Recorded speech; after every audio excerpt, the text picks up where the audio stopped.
গ্রামের প্রাকৃতিক সৌন্দর্যের কাছে যেন সবকিছুই হার আমি বরাবরই পিছিয়ে। সবাই যখন সরিষা খেতে রং ঢং করে তখন আমি মূলা খেতে পড়ে থাকি। তো সরিষা খেতে ঢং করতে পারি নাই, তাতে কি না হয় মূলা খেতেই এবার একটু ঢং করে নেই। মূলা ক্ষেতের ফুলগুলারে আমি সরিষা খেত ভাই একটু ঘুরান্টি দিয়ে দিলাম, একটু ঘোরাঘুরি করলাম। তো আমার কাছে বেশ ভালোই লাগলো। তারপর ঘুরতে ঘুরতে মনে হলো এবার বড়ই খাওয়া দরকার, যেহেতু বড়ই গাছে কিন্তু অনেক বড়ই ধরেছে, আর বড়ই গাছটা দেখলেই কিন্তু মনটা জুড়িয়ে যায়। কত বড়ই দেখুন। তো বান্ধবী তো অলরেডি বড়ই পারছে আর খাইতেছে। গাছ থেকে বড়ই ছিঁড়ে খাওয়ার মজাটাই কিন্তু অন্যরকম, এরকম টাটকা এন্ড ফ্রেশ।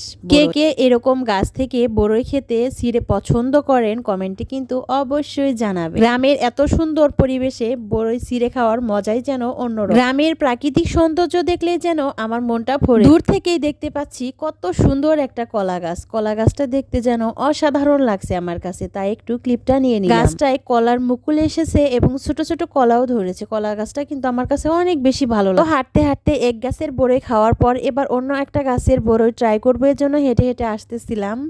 এমন ভাব নিতেছিলাম যেহেতু আমি যুদ্ধে জয়। দেখেন গাছ থেকে বড়ই ছিঁড়ে খাচ্ছিলাম আর বড়ই ছিঁড়তেছিলাম, যেন কথাই বলতে পারতেছি না, খুব বিজি ছিলাম বড়ই ছিঁড়তে। আর বড়ইগুলো যেন খুব সুন্দর একদম টসটসে পেকে গিয়েছিল, খেতেও আমার কাছে অনেক বেশি ভালো লেগেছিল। শীতের সকালে শিশির ভেজা ঘাসের উপর দিয়ে হাঁটতে কিন্তু বেশ ভালোই লাগে। আপনাদের কেমন লাগে কমেন্টে কিন্তু অবশ্যই জানাবেন। পর হাঁটতে হাঁটতে চলে আসলাম বিদেশি ধনিয়া পাতা গাছের বাগানের পর একটা গাছের সামনে চলে আসলাম। আমি তো ভাবলাম এটা হয়তো ডালের গাছ, কিন্তু না, আসলে এই গাছটার নাম জানি না।